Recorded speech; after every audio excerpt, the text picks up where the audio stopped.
And yes, let's get started. So, what will be the points of discussion? We will discussing the list of sponsors who are acceptable and who are not. What one should refrain from getting sponsorship for Australia recruitment, the income documents and the latest updates, like what is accepted, what is not accepted, how recent the documents should be, or how what kind of registrations are we looking for if there is any business, or what kind of documentation is needed at the salary stage. Common challenges and recommendations from KC will be discussed later. And along with this, what all financial documents are required usually when it comes to savings, when it comes to fixed deposits or term deposits, and what are the latest updates, what is the general trend of the visas. We will be all discussing this. We'll be sharing our general observations and what is the current visa situation at the moment, because I am aware that many of you must have received some positive or some negative feedbacks from the market, and what can be the way forward. At the end, after the presentation is over, I will try to cater all the questions in the Q&A section.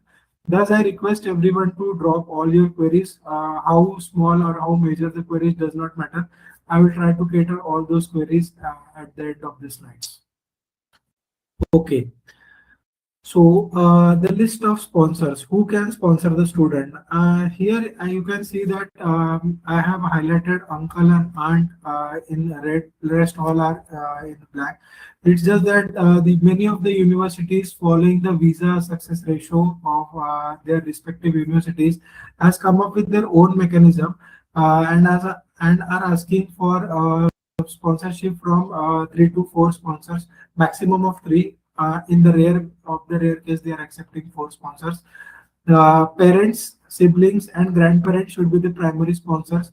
Ideally, the major sponsorship should come from parents only. And in case the parents are not meeting the income criteria threshold of 12 to 14 lakhs, sometimes 15 lakhs as well, then I recommend going for siblings or grandparents. And in worst case scenario, if those sponsors are not available, then only I would request the sponsorship from uncle or aunt. However, in this case, in this scenario as well, I would not recommend aunt, but from paternal uncle or maternal uncle, we can definitely take the sponsorship for up to a quantum of 25 to 30%. If the quantum is below this 25 to 30%, that could be great in term of visa point of view, because High Commission as well as the university expects that the primary and the major sponsorship should be from parents only. Income documents. Whoever is sponsoring the student must showcase their ITRs, which should be filed in the consecutive years with the income evidences. So what I mean here is that, so for example, if the sponsorship from a single parent, then the income is of 12 to 15 lakhs or higher, depending upon the university. This is the bare minimum threshold. Some universities might ask for 15, some may ask for 12. That depends upon the universities. So universities do not give these kind of guidelines in writing, but do share this kind of information, like I am sharing in the form of webinars or via the verbal communication which we do on them on a daily basis. The combined income of parents should be 12 to 15 lakhs or higher, if depending upon the university, of course. And if mother is a homemaker and only father is sponsoring the student, then add additional sponsors such as maternal uncle or paternal uncle or grandparents or siblings. Like I said, the primary sponsorship should be from parents. I'm not saying that don't get sponsorship from uncle, but if the majority of the sponsorship is being catered by the parent, that would be great from the visa point of view. So, and if any one of the parents is deceased, and we are now dealing with like we are showcasing the death certificate of the one of the parents, then definitely add additional sponsors such as uncle, grandparent, or sibling. But the main crux of this slide is that the ITR should be consecutively filed with income evidences. So what I mean by consecutive years is that the ITR, only one ITR should be filed in one financial year. So right now we are on the verge of assessment year 26-27. So in case if the student is going for a Feb 27 intake or a July 27 July 26 intake, but on the later stage, then definitely ask the parent or the sponsor to add 20% or 30% more than that of the previous year and file the ITRs accordingly. It is not possible in case of salary income, but it is definitely possible in the business if the sponsor is having a business income. But most probably important is that the ITRs should not have a very huge gap. That, for example, in case the ITR of AY assessment year 25 and 26 was only of 4 lakhs, and now you are filing the ITR of 9 lakhs. So there is a huge gap. So such question might arise that why so much of difference. If there is any kind of capital gain or something which can be documented and can be proven, that is okay. But in case if that is questionable, I avoid and refrain the sponsor from filing such kind of inflated ITRs. Non-acceptable ITRs. So this is also another important slide. ITRs filed in the same year without appropriate income evidence. Just to give you an example, if the sponsor is salaried, he is having Form 16 for both the years, or let's from the start of his employment, but he is not filing the ITRs because he does not have to share this kind of thing. But now his or her son or daughter wants to go to Australia, so and he is filing now the ITRs in the same year. So this is accepted depending upon the approval of the university. We have catered such cases in the past and have approved GS approval from the university and from the High Commission as well, and the student has gotten the immigrant of their own as well. So in case there is a proper evidence that why the ITR is being filed in the same year and not consecutively, and if you are able to prove with a proper source, then yes, definitely such kind of things are accepted. But if such kind of evidences are not available with the sponsors, then the ITR should be consecutively filed only. Annual income of parents below 12 lakhs, so they are filing ITRs in the same year, so that is definitely not accepted. ITRs with income from dairy, stitching, tuition, boutique, beauty parlor, labor, or embroidery income must be avoided, because there is a very high chance that there are no documentation or very minimum documentation available for such kind of business. So ITRs with dairy, stitching, tuition, boutique, beauty parlor, labor, embroidery incomes. So this must be avoided, because in this kind of occupations, the source of the income is very limited, and so the business registrations are in the form of MSMEs or FSSAI certificates, which are usually given not give the GS approval by the university. And in case if there are I'm not saying that don't provide such document, but if you are providing such income evidences, I request you to please also provide the account statements as well. For example, if there is any kind of tuition income, so then the sponsors teacher registration can be taken into consideration, the account statement in which they are getting the tuition income, and likewise we can discuss this on a case by case basis as well. So my point here is that if such kind of occupations are being provided, then provide appropriate documentation as well, so that we can try to convince the university that this is not a typical case, but it is an extraordinary, and we have documentation to prove that this business is ongoing and running since a long time, and it is not recently registered. So, entire family relying on agriculture income without adequate income evidences.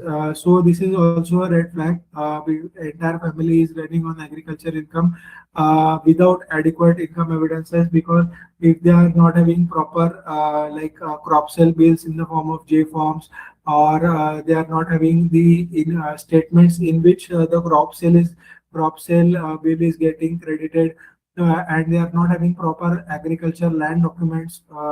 So this is again a red flag, and they are and the agriculture income is not mentioned in the ITR form which gets downloaded from the ITR portal. So in case there is an agriculture income, I highly recommend to showcase those ITR pages which gets directly downloaded from the ITR portal, which showcases that the agriculture income is being mentioned in the agriculture like the ITR form, and not just by the CA who has filed the ITR for the namesake. So another point, that only grandparents, uncles, siblings showing their ITR instead of parents. In case the parents are deceased, we do understand, and the universities also understand, because we are showing the death certificates or the appropriate documentation. Likewise, in every other particular case. But in case their parents are there but not having ITRs, and only grandparents, uncle, and siblings are showing their 100% sponsorship, which this is another red flag. So I request everyone to refrain from such practices in order to get a proper GS approval and a proper EB grant from the High Commission. So the next we are going to cater for the income sources or the proofs that for Indian nationals, obviously, and the acceptable business proof. So in case the sponsor is having his or her own registered business, what can be shown? A GST registration certificate is the gold standard. We can definitely take this into consideration. But many a times we are experiencing that the sponsor had their GST registered, and now their GST registration is expired and they have not renewed. So we do understand this such kind of situation can occur in India, but it is advisable that the GST must be valid at the time of verification by the university and at the time of presenting the visa application to the High Commission. So a valid GST registration certificate must be there in order to suffice that the income is ongoing, business income is ongoing, and it is not that just for the namesake. It should be preferably an old business registration and not too recent. Valid registration document other than the GST can be the shop act from the local municipal corporation or the local state government can also be taken into consideration. This should be old enough to give genuineness to the case. And I humbly request everyone to avoid MSME, Udyog Aadhar or labor licenses which are very recent.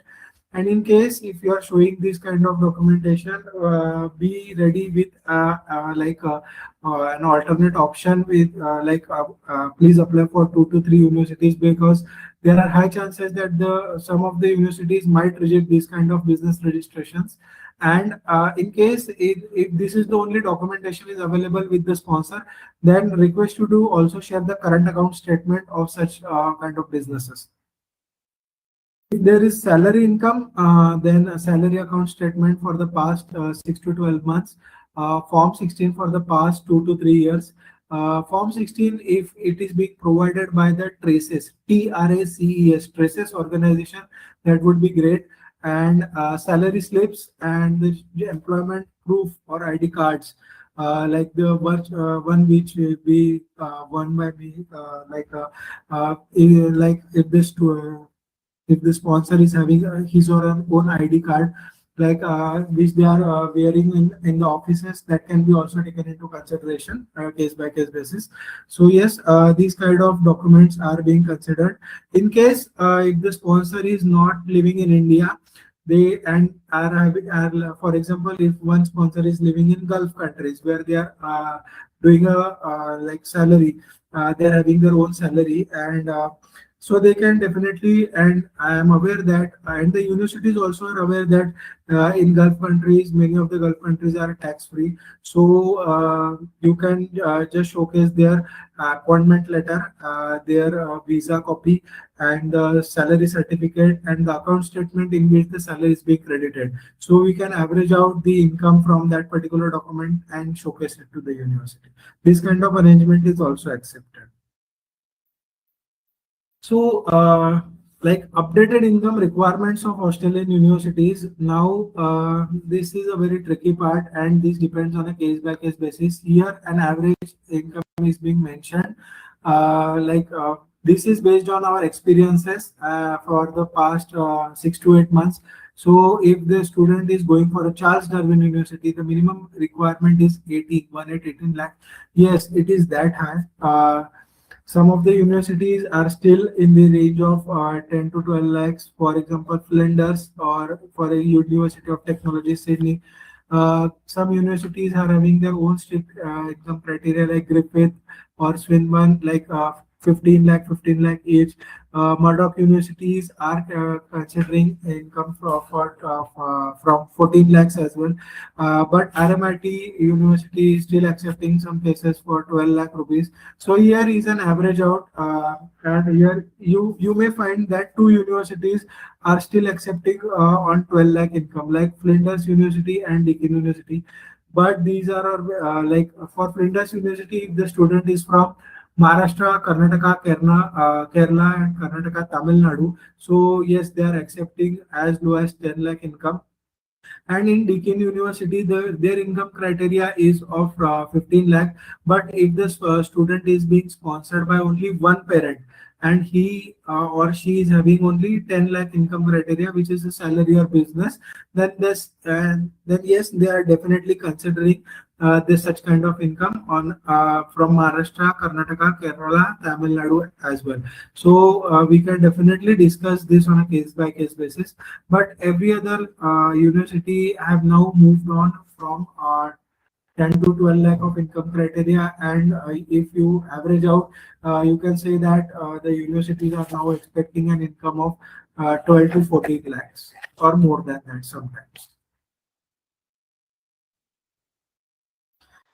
Common challenges and recommendations. While we get the after the visa is like the conditional offer letter is being issued by the university, we get the funds related documents of the students. We have now waived off the ITR requirement for some of the parts of India, and we are now directly processing the application. So when we after receiving the conditional offer letters, so we are now getting ITRs which are filed on the very same day. So this kind of practice we should avoid. We should also avoid the low income of the sponsors. So I request everyone, when it will be great for both of us, like for the for you as well and for us as well, to maintain the conversion ratio. Such kind of things can be taken into consideration at the time of initial counseling only, for if the student is interested in Australia and wants to go to Australia only. So ITR files on the same date. So there must be a very genuine and very valid reason why this is being done, that the ITRs are not being consecutively filed, and why the income criteria of the sponsor is low. So and unavailability of the income sources. So if they are having business and there is no registration, we require a valid reason. And in case there is no valid or genuine reason, universities may or may not consider this such kind of profile. There are high chances that the university might not consider in availability of income sources. Just on the basis of ITRs, universities are not clearing the GS nowadays because of the negative visa trend. Unavailability of mother's income. If father's income is not meeting the threshold, this is my personal observation, that whenever I looked into it, and I think that why the visa has been refused, and I encounter that there is no availability of mother's income. I do understand that we live in India, and most of the females are housewife. Not all, but most of them are, yes. So there is no income being showcased by the mother, and other sponsor is being uncle or paternal uncle or maternal uncle or uncle, auntie who is being sponsoring just for the namesake. So these kind of things are being taken into consideration negatively by the universities while giving their GS outcomes. So what we recommend is that please allow the ITR, please follow the ITR guidelines closely and strictly. Like If you are having a business income, you can definitely showcase a 20-30% rise in your income. And in case your ITRs are above the threshold, AUD 87856 for you can say 60 or 62 lakhs, then there is highly unlikely that you may have to showcase the funds as well for such kind of students. ITRs to be checked while counseling the students before submitting their application to Australian universities, because in case if you are showcasing that ITRs are not being filed or ITR guideline is not being followed, so the student might fetch a negative GS outcome, which might have a negative mental impact on the student, as well as your reputation and our reputation also gets tarnished with such kind of documentation. Please be mindful of the income requirements or expectation of Australian universities, and for students availing unsecured loans, income criteria of parents are closely monitored by the DHA and the university, and thus we recommend the combined income of 15 lakh for such cases in case the student is going for an unsecured loan. In case there is a secure income, we may follow the university guideline. But in case of an unsecured loan, please consult us first whether this university is accepting the unsecured loan or not. And in case they are accepting the unsecured loan or non-collateral loan, I personally recommend 15 lakh of parental income only. So this was the income and ITR part. Now let's come to the financial documents part. What are the acceptable funds? So education loan is definitely accepted. Savings 6 month to 12-month old. Some of the universities like Central Queensland University or Western Sydney University are on a case by case basis are requiring 12-month old funding, or they ask for 6 month old funds, but they may ask for the 12 months old statement. So we have written here 6 months to 12 months old. Fixed deposits or term deposits again 6 months to 12 months old. And public provident fund. Some universities may ask for liquidation of PPF as well. EPF, employee provident fund or government provident fund or contributory provident fund must be liquidated into the account, savings account of that particular sponsor. But some of the universities are now asking for PPF withdrawal as well. Some are accepting like with the withdrawal limit letter. This can be discussed on a case by case basis, because this is depending upon university to university as well. So these kind of funds are being accepted. Education loan. Let's have discuss this one by one in detail. So education loan.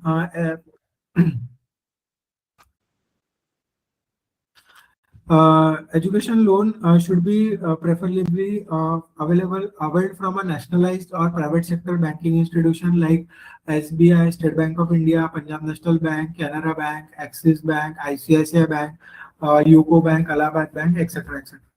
The loan letter should not be in principle loan letter and must be a fully sanctioned loan letter.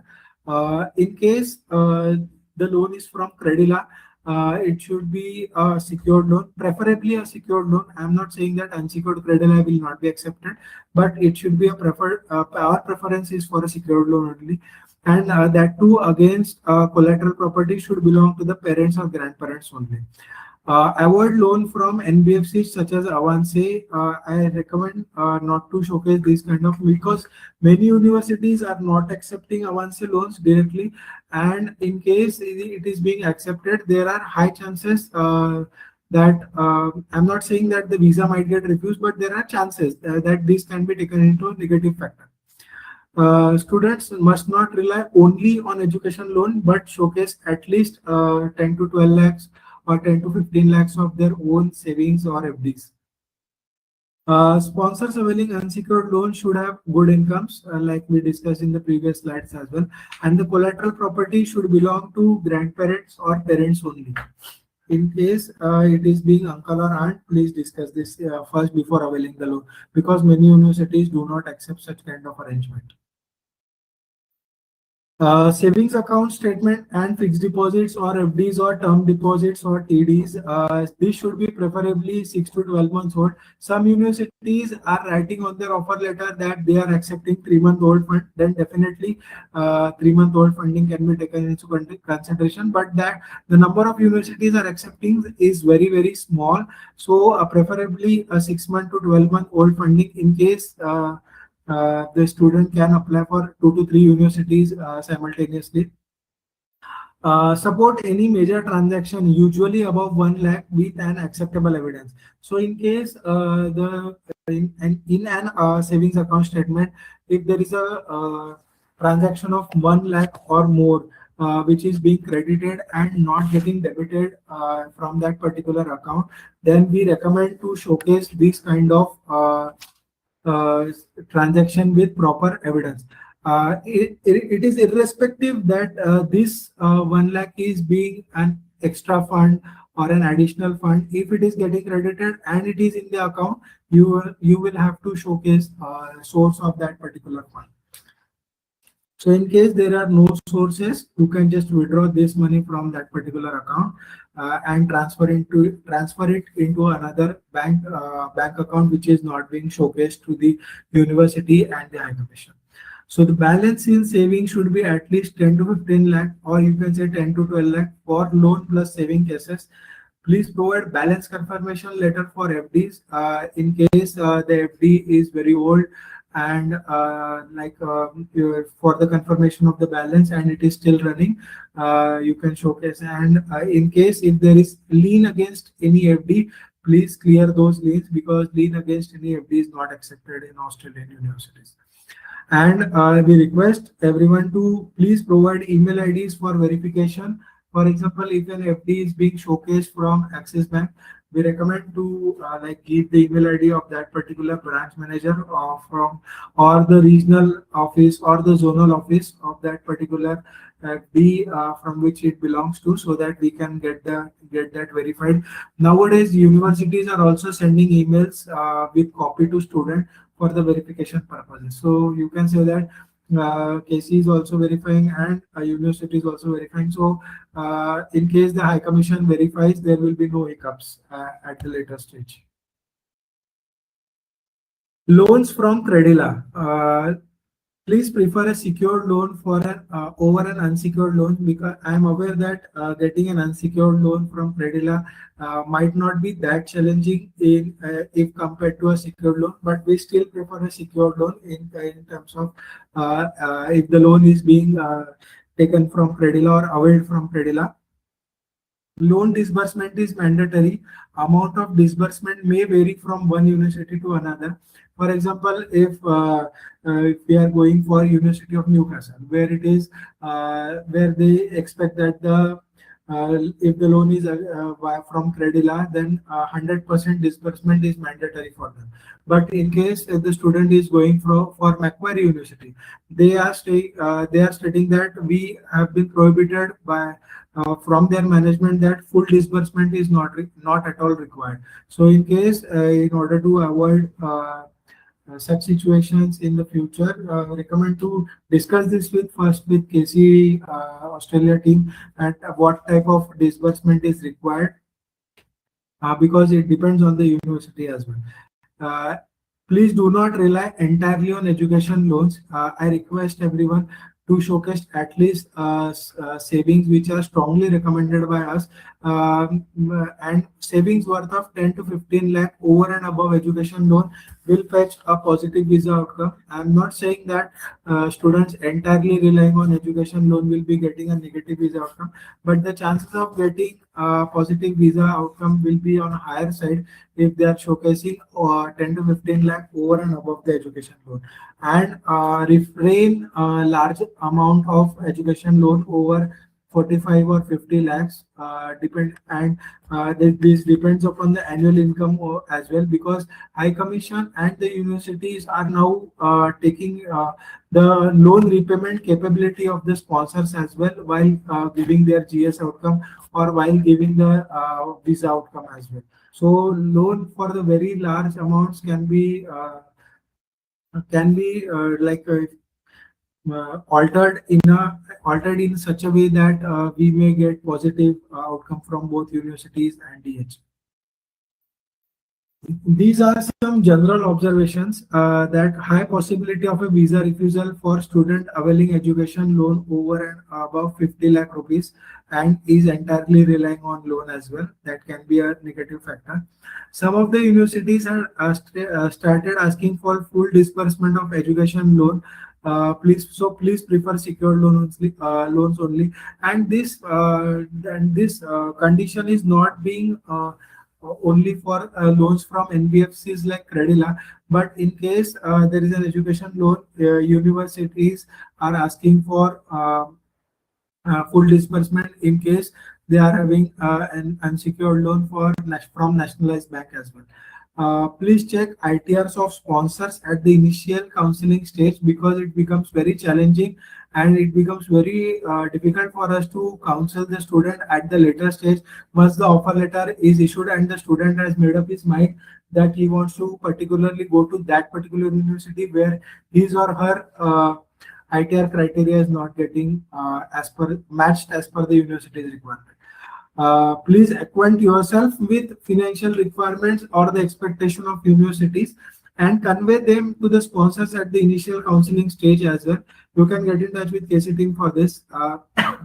What is the income criteria for this university, whether they do accept secured loan or unsecured loan, and what type of funding arrangement are they going to accept and what not, etc. Please punch the application to those universities where students' financial requirements are being fully met. Like I said, Charles Darwin University have a very high income criteria. So if the student is having only 12 lakh ITR, he may or may, there are high chances that he may not get likely an unconditional offer letter from this university. So why waste of time and energy and resources while applying for Charles Darwin University? If you have that kind of document, then yes, please, you are welcome to apply. But in case your income is not getting matched, we can definitely apply for some other universities. And this is my personal opinion that in case if you are applying to Australia, please always apply for 3 to 4 universities in advance, because in case any universities reject the GS on the basis of GS criteria, we do not have to start from the scratch, and we do have the conditional or unconditional loan letter side by side or simultaneously. Please recommend the students to be flexible with their choices of universities as per the financial eligibility matters as much as the academic eligibility in Australia. Consult KC team in advance to choose right universities for the student suiting their financial standing, their loan, if they are having only Credila loan, because many universities are not accepting loan from any NBFCs, whether it is Avance or Credila, and some universities are accepting 3-month-old fund while some are 6-month requirement. So you can consult KC team in advance before applying or after application to the universities.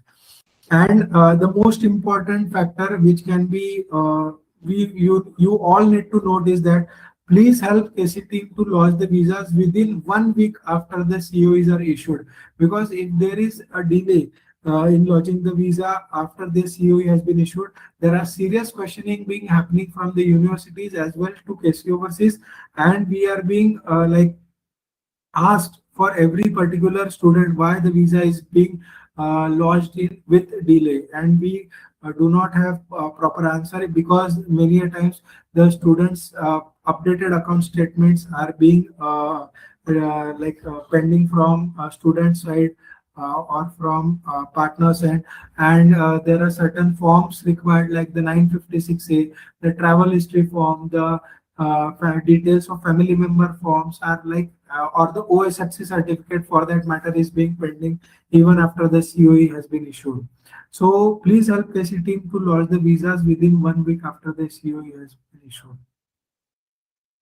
Current visa situation, visa refusal ratios remain high in Jan, Feb and March months of 2026, particularly from the high risk areas like the Punjab, Haryana, Chandigarh, AP, Andhra Pradesh, Telangana, Gujarat, Sri Ganganagar, Hanumangarh, Rudrapur, Lakhimpur Kheri of Uttar Pradesh. So yes, but even if the visa refusal ratio was high, but we do have gotten some visa approvals as well for students coming from this area. But the thing is that KC's visa success ratio and the market visa success ratio has at least 20 to 30% of gap. So for example, if the market visa ratio is 50%, are definitely 75 and 80% and above. The primary reasons based on our on cases experiences are that the university India assessment level and the university's assessment level were suddenly changed, and there was a drop in the assessment level of India from assessment level 2 to assessment level 3. So for a brief period of time, India was in AL2, but now it is again being shifted to AL3. The credit goes to all the dubious agents who are launching the visas without funds and without proper documentation. So because of this, the India is again now being shifted to AL3. Then proven recorded history of attrition of universities and region of such states. For example, Macquarie universities has been encountered with high attrition ratio from northern part of India. So they are being not going very bullish on these particular states, but some, and they are catering to those queries. Like if the student is very genuine and having extraordinary profile, they are definitely welcoming, but not all students with a average or below average income and academic profile are being welcomed. And DHI is expecting students and sponsors to demonstrate robust financial capacity rather than financially that merely meet the minimum requirement. So, for example, if the show fund requirement at the time of lodging the visa is 32 lakh rupees, and if you are showcasing only 32 lakh rupees, it clearly shows that the student is going to contribute to the attrition ratio of that particular university, and might change the provider instead. So high and these are taking consideration this factor as well. And a large number of students choosing generic bachelor of IT or master of IT program or bachelor of business or doing a fresher MBA program. So this is also another pattern which the universities and the High Commission are being focused. So in case if your student is going for a fresher MBA program, we can definitely offer them master of business analytics or some kind of master of marketing or master of finance, such kind of programs. Some kind of niche programs can be given to the students instead of giving generic programs like master of business or master of business administration. Or if the student is from IT background, we can definitely give master of AI, master of machine learning, and cyber security and networking, some kind of niche courses for such kind of IT related students. What can be the way forward? International education sector, despite of this visa success, such kind of visa success trend, has generated a 53.6 billion in export income in the year 24-25 financial year. Australian economy is dependent on this sector, and thus the eventual recovery is highly possible in this kind of sector. There has been some kind of setbacks, but the market is improving now. We are also getting the application ratio has also been there is a sudden hike in the application ratio in KC overseas as well. So we are getting a lot of potential queries, and we are very positive and optimistic that Feb 2027 will be the biggest in Australia has ever seen. Australia has announced a national planning level NPL of 2,95,000 new international student commencement for the 2026 calendar, likely to be continued in the future, and the outlook remains positive. I am guessing that there will be no dip in the next calendar year, or there can be a 10 to 20% hike in this particular number. And in case the number goes up, the visa success ratio will also be definitely be going up. This is my personal opinion, and your opinion may vary for this particular fact. Australia is definitely trying to diversify and reduce its reliance entirely on China. And the next biggest source country is India, Nepal, Bhutan, Bangladesh. And so, in case they are going bearish on China, definitely they will be going bullish on India. So, so that was my part. And in case if you are having any query, I recommend you must take a screenshot of this. I am going to provide this PPT who is going to who is going to ask me for this. And in case if you are having any query or having any potential lead, I recommend you showcase the query in such kind of format where you do not have to just give us the academics, but in case if you are giving the academics and IELTS, I recommend you all as well that you all showcase the some kind of or give us the hint of the financial profile of the sponsors, so that we can give those particular options where the GS approval is possible and eventually the student can go till visa. In case the student, like for example, here in this slide, it can be noted that the partner has not only given the academic profile and he is not only interested in this particular course, but has as well given the IELTS and looking for which particular city he is going around, he is preferred going to, and he has also given the financial profile of the sponsors, like the what the mother is doing, what father is doing, what grandmother is having income from, and what is the like FD or savings if they are having, and what is the when they were made. So such kind of informed query we will be answering in a more informed way and with more particular details. So instead of just posting the query in the inquiry section of course vendor, in case if you are in case the query is being put with such kind of details, it will be very beneficial for all of us to give those particular course option where the GS outcome can be positive. Yes, that's it from my end. You can just scan this QR code and request me for the slides. And in case if you are having any kind of query, you just drop in the Q&A section. In the next 5 minutes, I will be catering to those queries. Thank you.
Important when it comes to converting the students who especially look for affordable options.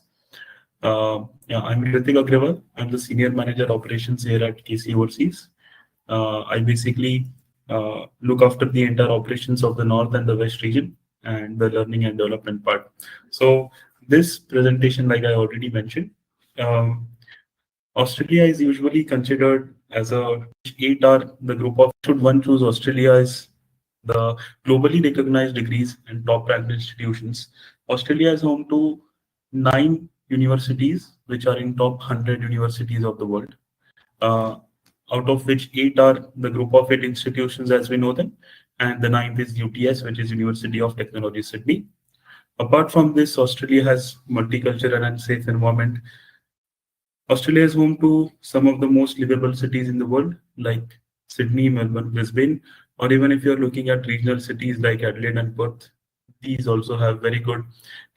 These cities are also quite livable and fall in the top 20 most livable cities in the world. Post-study work visa opportunities of up to 5 years, one of the highest offered compared to other global destinations like US, UK, Canada. The purpose of today's webinar is to identify affordable study options in Australia and share some insights on fees, scholarship, and living expenses. So here we go. First of all, we should understand what is affordable in Australia context. Affordable to some maybe a tuition fee which ranges between 50 to 20,000, but if you want a university, not a private college, then affordable will be somewhere between 25 to $35,000. Okay, not 20,000 or not $18,000. So in terms of universities, when we talk about it is the tuition fee which ranges between 25 to $35,000 a year can be considered as affordable. Living cost, which starting from $22,000 yearly, even though the DHA expect the student to show approximately $30,000. To be exact, it is 29710, but the actual cost of living might be less. So when we consider affordable cost of living, we are somewhere looking at $22,000 yearly. Economical as compared to USA, UK, and Canada. Definitely, that is one of the factors when it comes to choosing an affordable option. Balance between the cost and quality, like I already mentioned, depending on the student's preference. Without any compromise on student's preference, we do have, Australia does have some or the other option to offer. Okay. Key factors to consider when it comes to choosing the right university for a student. Students usually have 4 or 5 factors that they choose the best university according which matches their requirement. Okay, so the first can be the location of the university, second can be the ranking, third can be the course which the student is looking for, fourth can be scholarship offered by the university, and fifth can be the prospects of PR.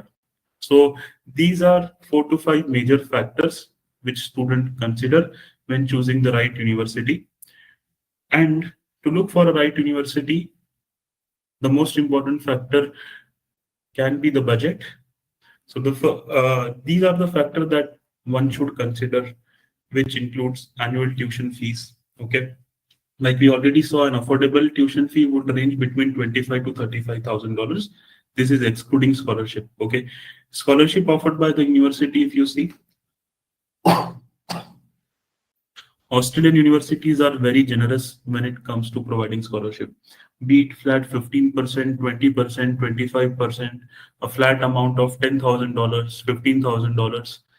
Every bracket of university, every bracket of scholarship is offered to international students. So no matter which university you are going to, even the group of eights have good amount of scholarship that they offer to international students. So a tuition fee which ranges around $30,000 plus a scholarship of, let us say, 20% as well, brings down the cost of studies in Australia by a significant amount. Cost of living, the usual things to consider while calculating the cost of living are grocery and accommodation. Other maybe as per the student's lifestyle, what student spends on their lifestyle, whether it is clothes, travel, or whatever it is. But to consider a general cost of living, one should definitely consider grocery and accommodation as a fixed cost. Location also matters when it comes to deciding to choose affordable university, because major city like Sydney, Melbourne, and Brisbane have a higher cost of living as compared to regional areas. We will see all the cities in Australia which are affordable and the universities as well in the for which will be in the following slides. Part-time work rights. So it is 48 hours fortnight with a minimum wage rate of 24.94 AUD per hour. So student can a student can support their living expenses to a by a significant amount by working part-time. So the part-time work rights is also significant high when you compare it with other countries, and the minimum is $25 per hour. So key factors to consider again to sum it up is the annual tuition fee. We can expect a tuition fee, affordable tuition fee in the range of $30,000. Scholarship offered. What scholarship? 10%, 15%, 20%, or a flat amount. Cost of living, grocery and accommodation should be the fixed amount that should be considered. Location, whether it is major city like Sydney, Melbourne, Brisbane, or a regional area like Newcastle, Adelaide, Perth, these Darwin, Hobart. All these will be the regional areas. Part-time work rights, which are 48 hours fortnight, and the minimum wage rate are 24.94 Australian dollar per hour. This is the cost of living calculator. This is as per the Study Australia's website. It is a government organization. If you go through this website, depending on your lifestyle, what options you choose, you can calculate a tentative cost of living that you may inquire when you study in Australia. Let us say if you choose Australia as a preferred as a city that you would like to live in, considering the accommodation cost of $400 per week, transportation you spend $91 on transportation, food which is outside. I'm assuming to spend almost zero, personal expenses of $15 per week, clothing and entertainment per week. Assuming this kind of lifestyle for a student, for an international student, the cost of living in a city like Adelaide would be around $500. The same lifestyle,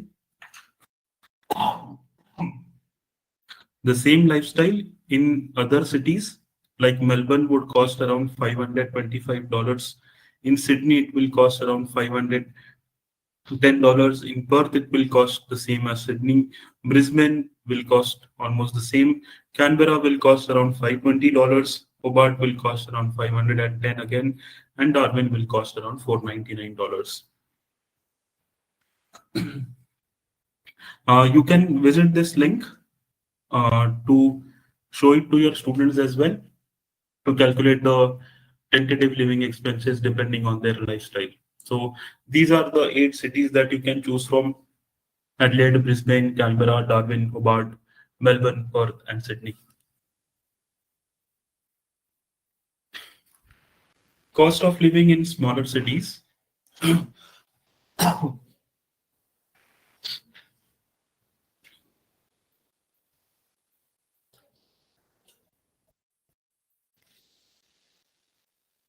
Yeah, please excuse my voice. Cost of living in smaller cities. So studying in smaller student cities, which are also called as regional areas, offer numerous financial benefits as well. Apart from the longer post-study work visa, there are other financial benefits as well. Like the cost for rent or the accommodation and transport is significantly lower as compared to major cities. Though the grocery price are consistent across Australia, but when you look for a local market instead of a national level chain, so the price may differ when you compare it with the local market or with the global chain. These are some of the top affordable cities for international students. Adelaide, which is the capital of South Australia. Gold Coast, which is a suburb near Brisbane, which is a city near Brisbane, again based in the state of Queensland. Canberra, which is in ACT. Perth, capital of Western Australia.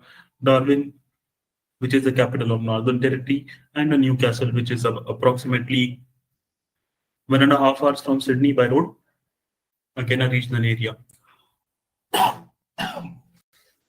These are some of the top affordable cities for international students. Here we are, top affordable universities in Australia we talk about. So starting with University of Wollongong, University of Newcastle, these are top 200 institutions in the world. Charles Darwin University, based in Darwin, CQ University, which is called as Central Queensland University, Murdoch University, which is based in Perth, University of Sunshine Coast,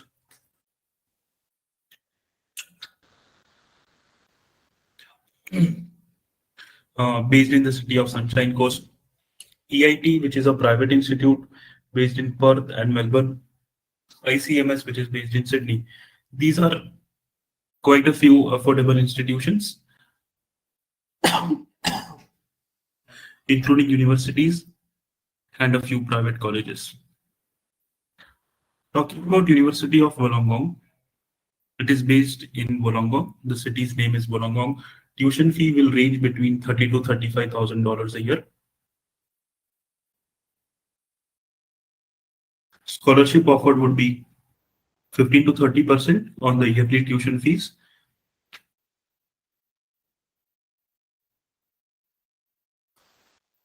And the post-study work visa, like I told you, because it is a regional university, it offers longer duration of post-study work visa.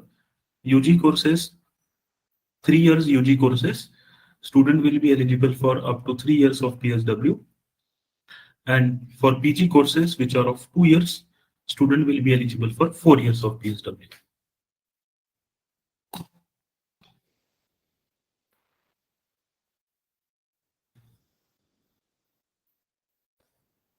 University of Newcastle. Again, it is one of the top 200 universities in the world. It is based in the city of Newcastle, which is approximately 1.5 hours away from Sydney by road. Tuition fee will range between $30,000 to $35,000 again. Scholarship is up to 20% and the same post-study work visa as that of University of Wollongong. Charles Darwin University, which is based in Darwin, the capital of Northern Territory. Tuition fee will range between $25,000 to $30,000 a year.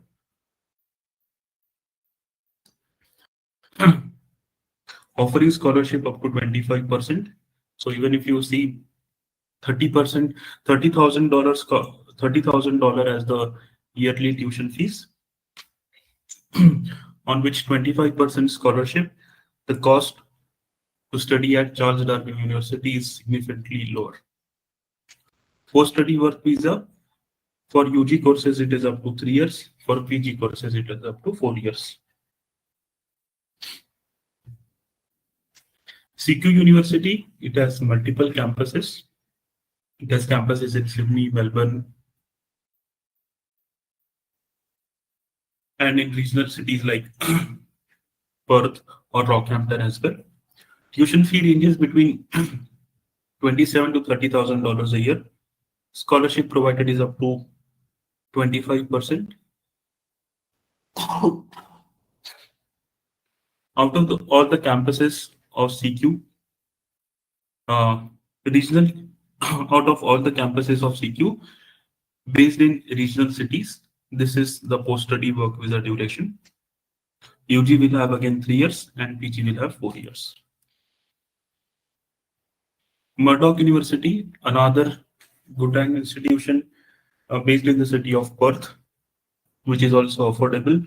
The tuition fee ranges between $27,000 to $32,000 a year, with scholarship up to 25%,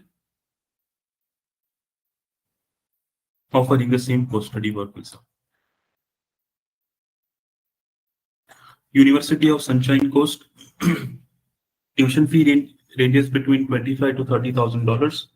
Scholarship is up to 20%, and the same post-study work visa for undergrad 3 years, up to 3 years, for postgrad up to 4 years.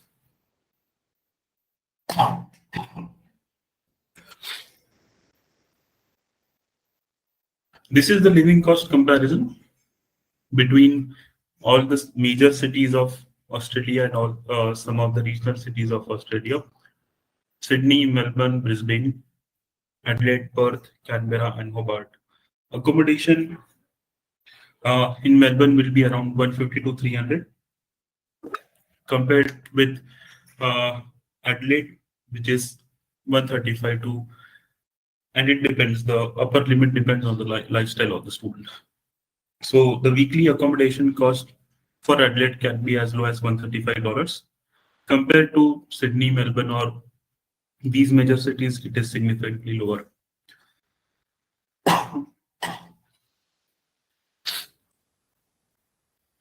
Similar comparison for transportation, food, and entertainment. Entertainment is completely up to the student's lifestyle, but minimum $50 you can assume with a decent lifestyle that the student can spend on entertainment,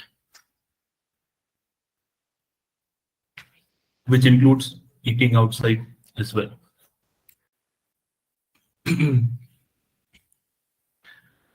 Yeah, so KC support in that is provided to our partners when it comes to Australia, end-to-end application support starting from shortlisting to visa and SOP guidance. We also we are responsible for lodging the student visas. You just need to provide the documents. So starting from shortlisting to filing the visas, everything is done by the KC's team only. You just have to provide all the required documents as per the university's requirement or as per the DHA's requirement. We do have a few of our requirements as well, which are important to fill the university's application form and to make sure that the student is meeting all the GS conditions with respect to the annual income part as well. Education loan from ELAND and accommodation assistance as well. Any city of Australia, you can find an accommodation option from our accommodation team. So starting from application till the student lands in Australia, KC is there to support you at every stage. Yeah. So that was the presentation for affordable universities and colleges in Australia. These first saw what affordability in terms of Australian institutions mean. A tuition fee which ranges between $25,000 to $35,000. Living expenses, which will be around minimum, if you see, around $22,000 yearly would be what can be considered as affordable. Apart from these universities which may provide good scholarship, there can be instances where a university is based in a major city or can have higher tuition fee, but with the scholarships that they offer, the cost can be almost same as that of universities that provide which are quite affordable. So just to give you an example, Deakin University, the tuition fee is around $40,000. Considering 25% scholarship which they offer to international students who have 75% and above, the cost to study at Deakin University comes down to $30,000, which is quite economical for an international student.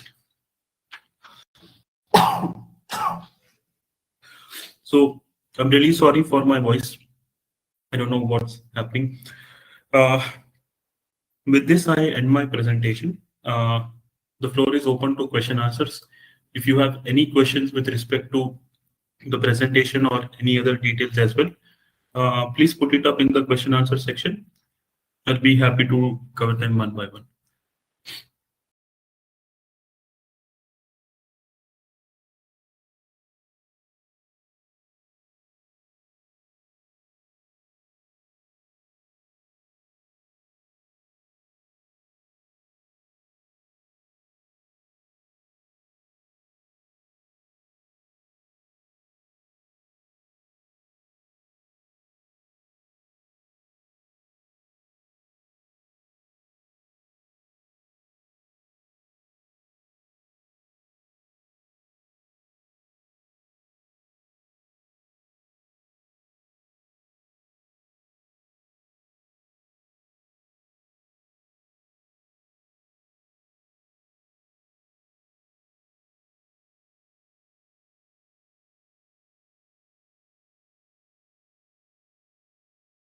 but I've added some important updates, industry updates, which were not available with me back in November. So these updates are also very important for all of us to understand. People who have been recruiting students in Australia for a long time will agree with me that Australian student recruitments is a very dynamic space, and we have updates coming through very quick, very fast. So there have been, I'm sorry, a lot of updates, a lot of things that have happened in the last 3 or 4 months, looking at the February 2026 intake.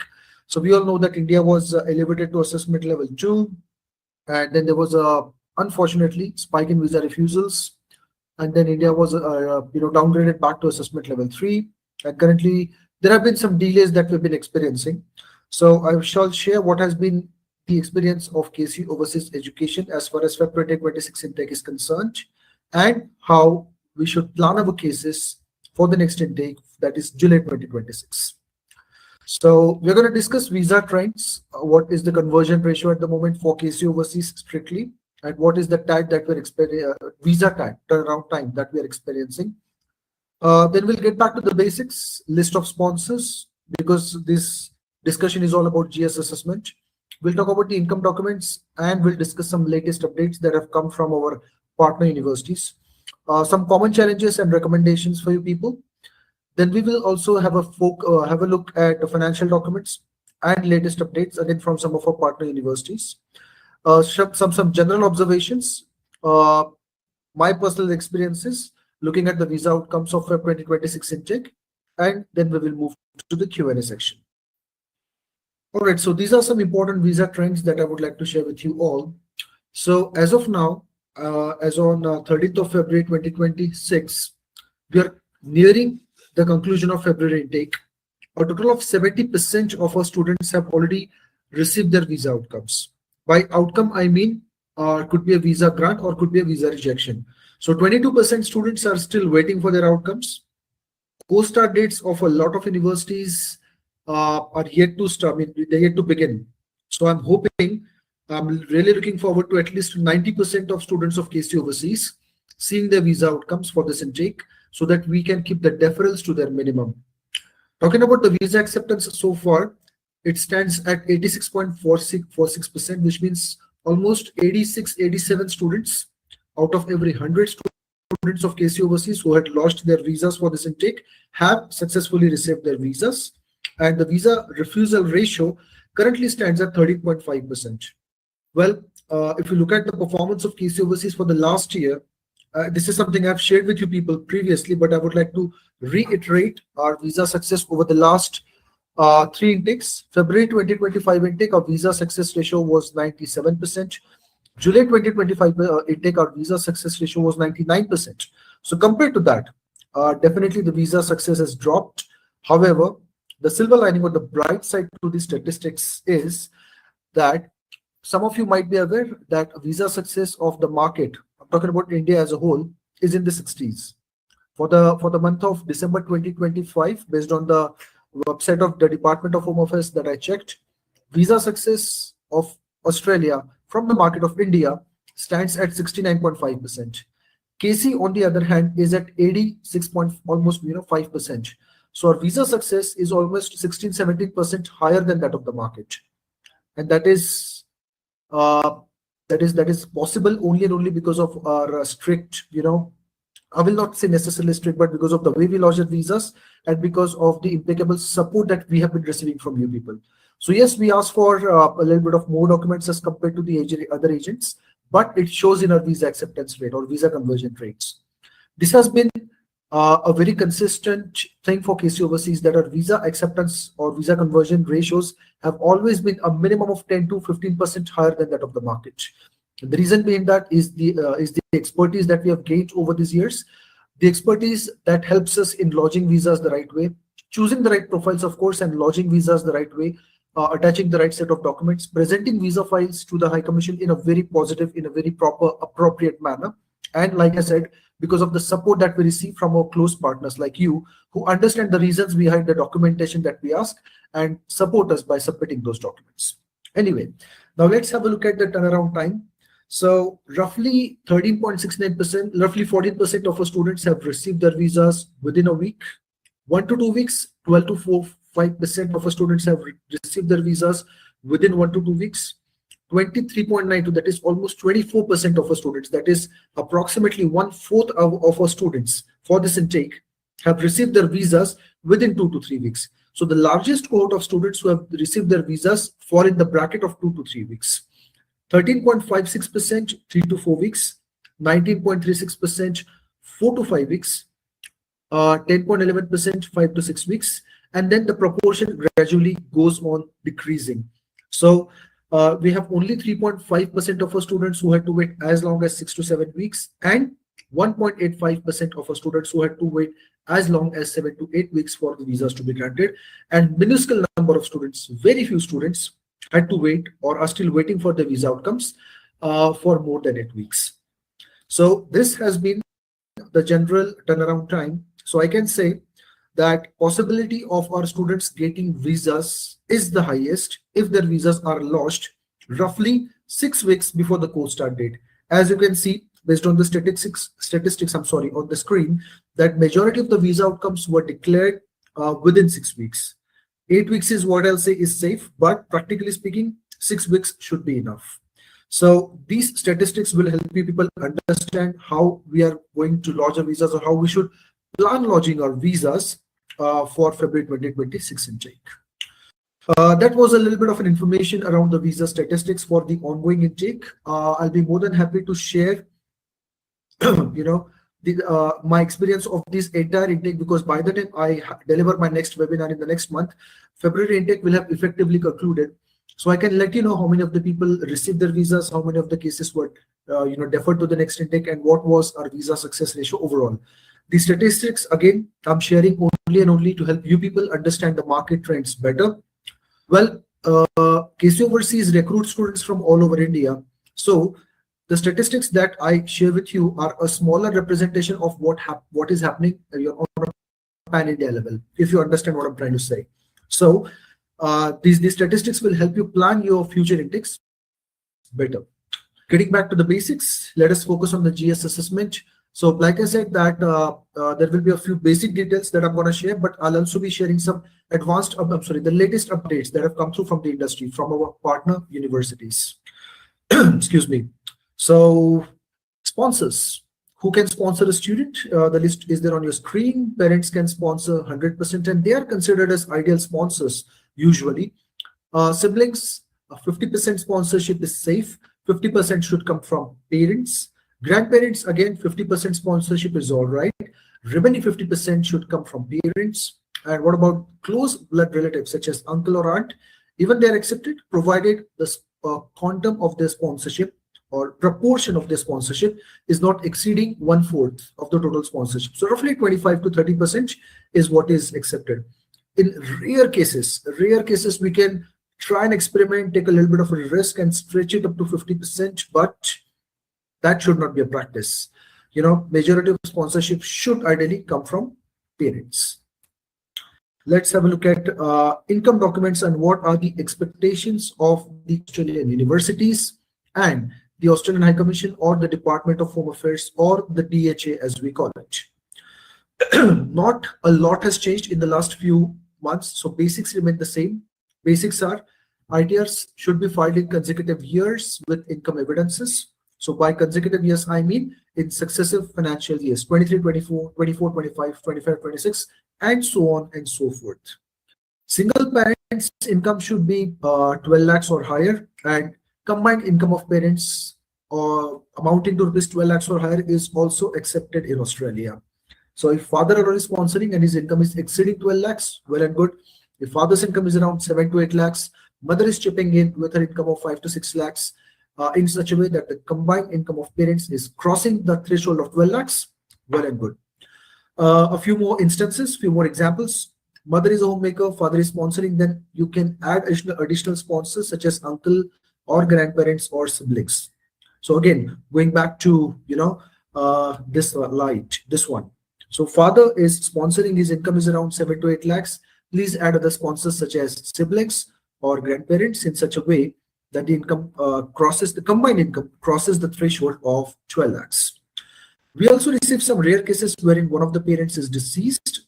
Then Even in such instances, additional sponsors can be added, but please bear in mind that the total number of sponsors should not be more than 2, in such a way that annual income of 2 sponsors should be 12 lakhs or higher. If you want to make the case stronger by adding in a third sponsor, well and good. Let's take an example. Father's income is 8 lakhs, mother's income is 5 lakhs. We are already crossing the threshold of 12 lakhs in this case. But student's sister or elder brother, for that matter, is working in an MNC and is drawing a good salary of 7 to 8 lakhs. You want to add them as a sponsor? No problem, you can add them. But please remember the thumb rule: income of any 2 sponsors should cross 12 lakhs. Not acceptable ITRs. Let me just have a look at the Q&A section. Okay, so my voice is clearly audible. Perfect. So non-acceptable ITRs filed in the same year without appropriate income evidence. Yes, I receive these cases on a regular basis. See, the challenge that we face in Australia is that we have to, meet expectations of universities, and universities do not accept ITRs which are filed in the same year in most of the cases. There are a few exceptions. There are a few universities which might still accept ITRs filed in the same year, but like I said, those are rare cases. In a majority of cases, ITRs filed in the same year usually are not accepted in Australia. Excuse me, unless and until an appropriate income evidence is available. Let me take an example. Applicant's father is a government employee. He has been working for the last, let's say, 10, 12, 15 years as with the government, central, state, doesn't matter. He has been drawing a good salary. He has been receiving Form 16 for successive years, which is the reason he never bothered filing ITRs. That's perfectly fine, because in this case, although ITRs are not accepted, or ITRs are not available, but since the applicant's father can demonstrate his Form 16 for the last 3-4 years, then we can always request him to file ITRs on the same date for the last 2 or 3 years. Such cases are accepted by Australia because income evidence is available. Annual income of parents is below 12 lakhs. No, not recommended for Australia, because we'll be putting visa file of a student at risk. Let us avoid such cases, or let us instead encourage parents in such a scenario to wait until July 26 intake, because after the next month, after the month of March 2026, the next financial year is going to start. And as soon as the window opens, they can file ITRs with higher incomes, which will exceed the threshold of 12 lakhs. In such a case, you can encourage the student and their sponsors to focus on July 2026 intake. ITRs with dairy income, stitching income, tuition income, boutique income, beauty parlor income, unfortunately, these are not accepted in Australia. These ITRs or these incomes have been misused, have been overused, in fact, abused as well in the last several years. So my humble suggestion and a strong recommendation: please avoid cases wherein parents have these kind of incomes. Such cases, the possibility is very low in Australia. Family is entirely relying on agricultural income without adequate income evidences. I'll talk about agricultural income in detail in slides to come, but please bear in mind that ITRs filed on the basis of agricultural income are accepted in Australia, provided there are adequate sources available. What are those sources? We'll talk about that in slides to come. Only grandparents or uncles or siblings are showing their ITRs instead of parents. So parents are there. Let's say they are retired, or let's say their incomes are less, and uncle says that no, my income is, let's say, 50 lakhs and I want to sponsor my nephew or niece. Unfortunately, that's not accepted in Australia. If parents are there, then they'll have to sponsor, and their ITRs should be strong. ITRs of other relatives can be accepted for 100% sponsorship if both set of parents are deceased. We have come across such cases. A case which I recently came across for the ongoing Feb 26 intake, wherein the applicant's parents passed away long ago when he was a child, and he was practically raised by his uncle. And uncle had good income in the range of 40 or 50 lakhs, I guess. So we accepted this case. We took it forward because though uncle had not formally adopted his nephew, but there were evidences that the nephew was living with his uncle since his childhood, and he had been paying his tuition fees and all. Income sources or proofs for Indian nationals. So ITRs alone are not enough. ITRs for the last 2 to 3 years are asked for by Australia, no doubt about it. But on the top of that, or in addition to ITRs, income proofs are also accepted. So what are those income proofs? Let's have a look. If the applicant's sponsors are businessmen, then the Australian universities will expect evidences such as a GST registration certificate or a valid business registration document. Preferably, it should be old, at least 1 to 2 years old. A recent one might not be accepted. Alternatively, even if a current account statement is available, well and good. What is not accepted in terms of business proof? Photographs alone, or recently made MSME certificates, or shop license or labor license type of certificates. These do not hold any value in Australia if they are recently made. Salary incomes, if parents or sponsors are salaried, then salary account statement for the last 6 to 12 months, or Form 16 and salary slips. Any two of these three will suffice the purpose. Let me repeat what I just said. ITRs are mandatory, but in addition to ITRs, income proofs are also mandatory in Australia. Now let's talk about a few updates. So like I showed you towards the beginning of the presentation, that I'm also going to share some of the latest updates as we have received from our partner universities. So Deakin University shared some guidelines with us last month, and I would like to share those guidelines with you now. So their basics remain the same. Parents' income should be 12 lakhs, but a minimum of 8 lakhs should come from any of one of the sponsors. That's mandatory for Deakin University. So if we are trying to push up a case wherein the father's income is 6.5, mother's income is 6.5, Deakin is not going to accept such cases. They're going to ask for a minimum income of 8 lakhs for either mother or father, and the balance income of 5 lakhs, 4 to 5 lakhs can be of the other sponsor. If the applicant sponsors are businessmen, then they will ask for the audit report or ITRs for the last year. Business registration proof should be at least 2 to 3 years old. Current account statement should be at least 1 year old. So in short, they are expecting or looking forward to robust business documents, not those made up documents just for the sake of it. Agricultural based income. Yes, Deakin will also ask agricultural based income, provided even in such case they want ITRs which are timely filed, which means ITRs for the last 3 years filed in consecutive years, verifiable J forms or verifiable crop sale receipts as we call them, because J forms are popular in the north of India, but in Gujarat or towards AP, Telangana and in Kerala, which are the major agricultural belts in India, the nomenclature might be different. So by J forms, I mean crop sale receipts. So crop sale receipts should be provided, should be verifiable. Agricultural land certificate should be available, and land ownership documents should also be available. So yes, if all these evidences are available, then Deakin will be happy to accept agriculture-based incomes. Small-scale businesses are acceptable with historical and strong supporting documents. Now, this is a vague statement, but like I explained a few minutes ago, that business registration documents should be old enough. Current account statement should be there, or there has to be some robust proof wherein we can prove that the applicant's sponsors are actually involved in that business. In such instances, will be easy to convince Deakin University. The other update has come from one of our latest represented universities, Bond University. We'll be very soon conducting a session for our partners as well. So Bond University, their sponsors income, they're happy with 12 lakhs, but for some risk regions, they're expecting the income to be in the range of 15 lakhs as well. Some latest updates from Charles Darwin University. So they have divided risk regions into, these Punjab, Haryana, Rajasthan, Jammu and Kashmir, and rest of India. So for the 4 states of Punjab, Haryana, Rajasthan, and Jammu and Kashmir, their expectations are incomes of sponsors should be $30,000, which according to the current currency conversion rate is in the range of 90 to 20 lakhs. I've considered the higher end of 20 lakhs. So please be mindful of this. For Charles Darwin University, they're happy to accept students from Punjab, Haryana, Rajasthan, and Jammu and Kashmir, provided annual income of sponsors is not 12 lakhs but 20 lakhs. Freshly filed ITRs will not be accepted.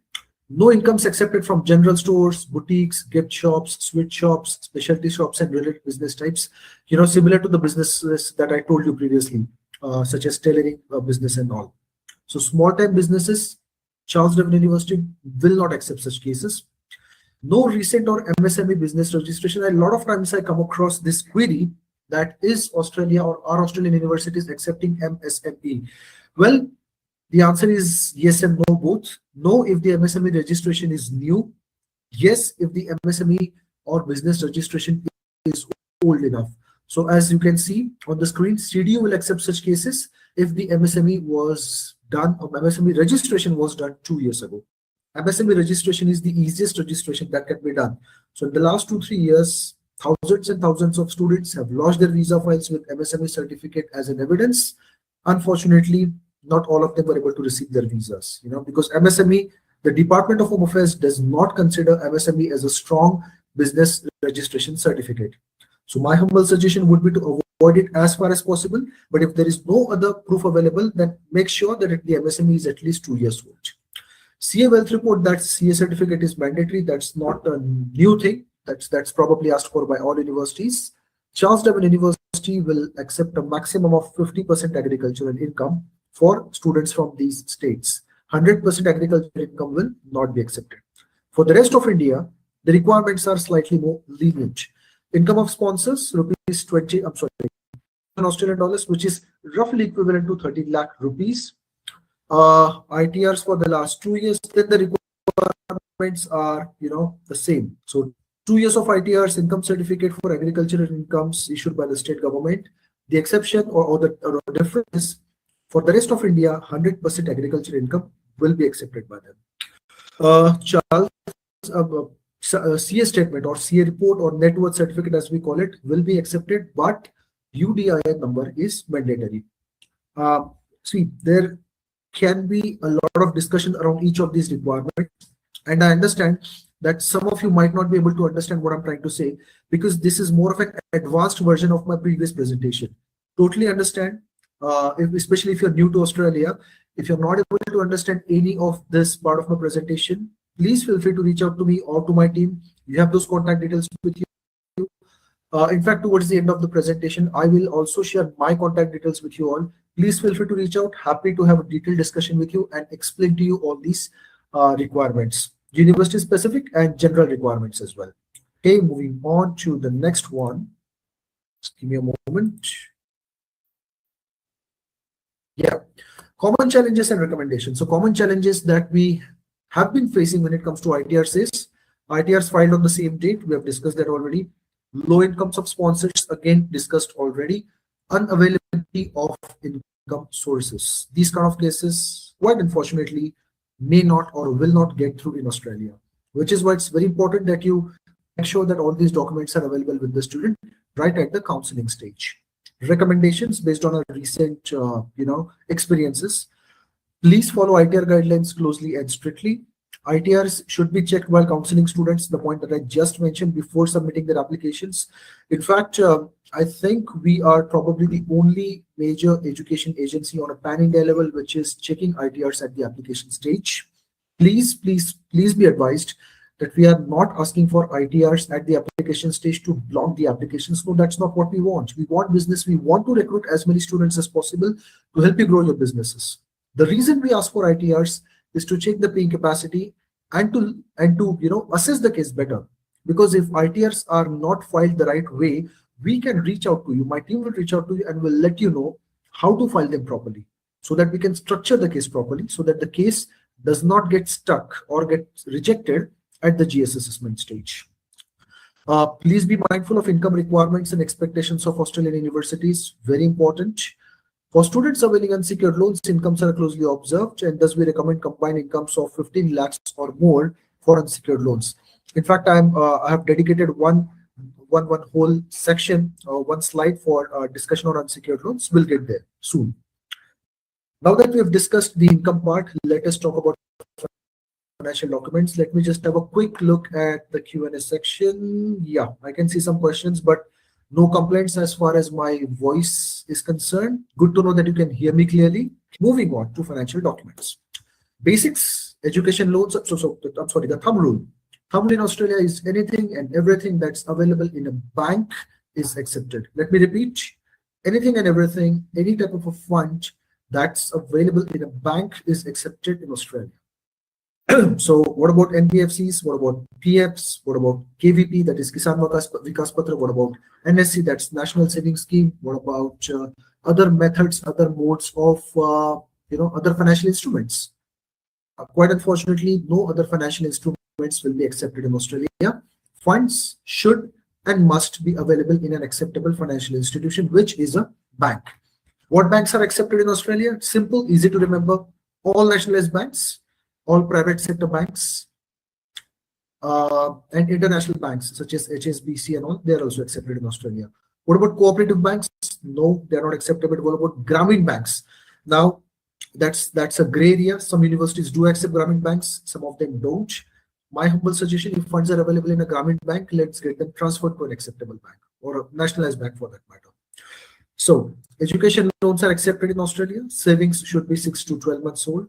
Fixed deposits, again, should be 6 to 12 months old.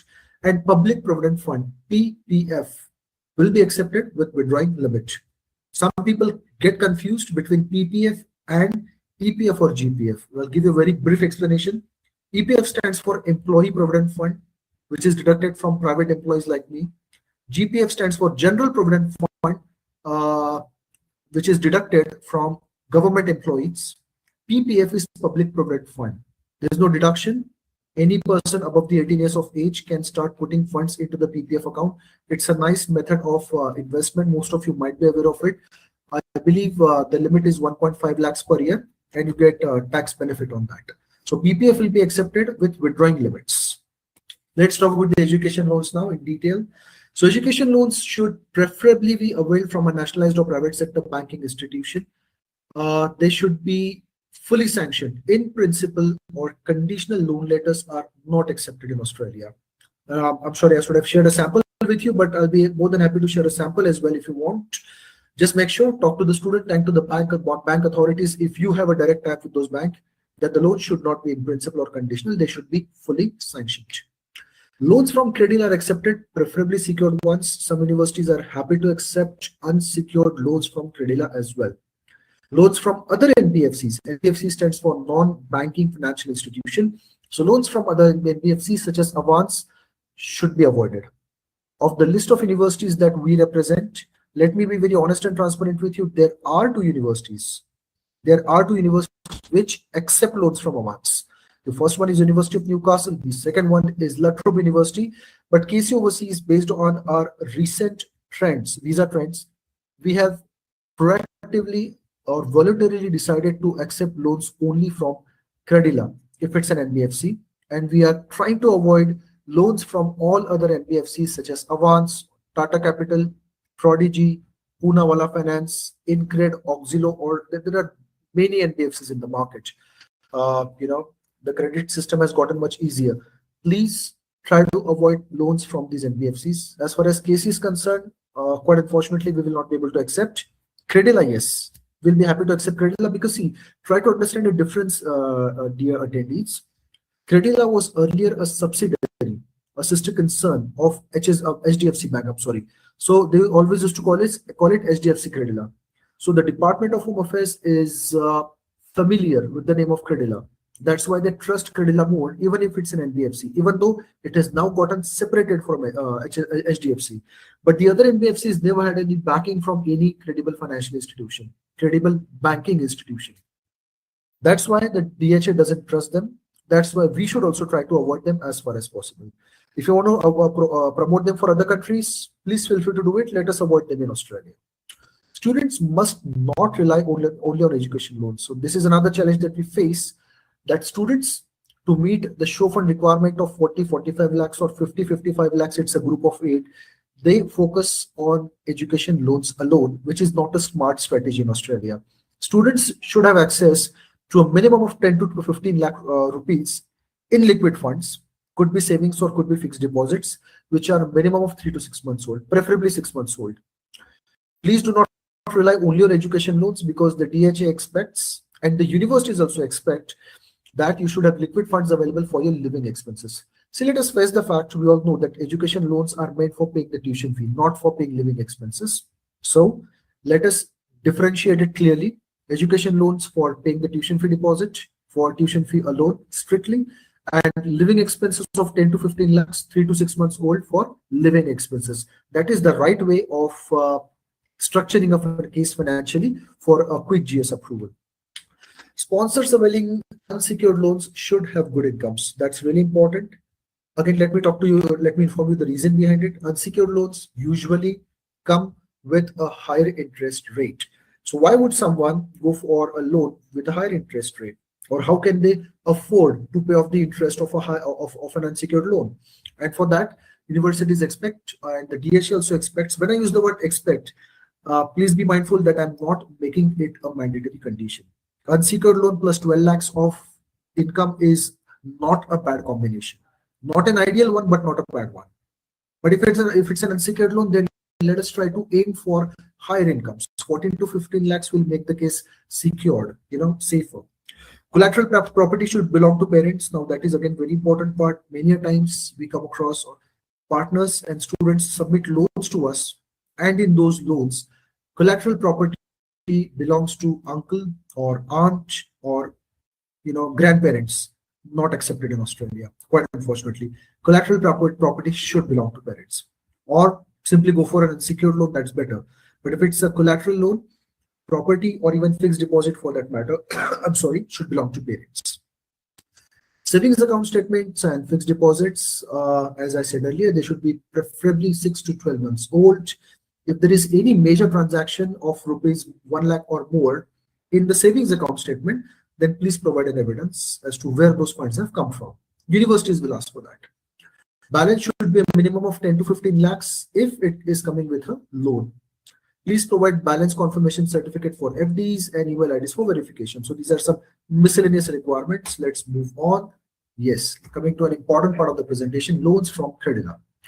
Please prefer a secured loan over an unsecured ones.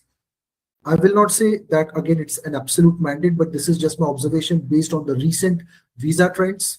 Possibility of a visa grant is higher for students going for a secured loan over an unsecured loan.